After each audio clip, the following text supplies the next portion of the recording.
for about 10 minutes.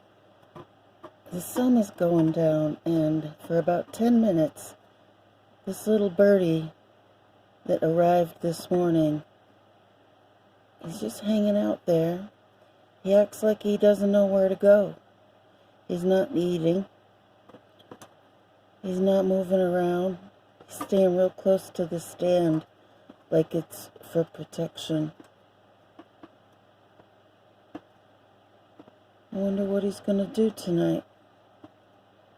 I'm glad he's here, but I'm sad that he feels lost. It's not like we don't have trees. There's pine trees. There's a pine tree like 10 feet away from him. I hope he finds a safe place to sleep tonight. He's making me sad. Let me see if I can zoom in more.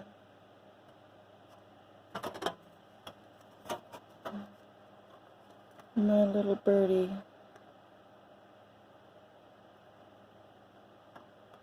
Good night.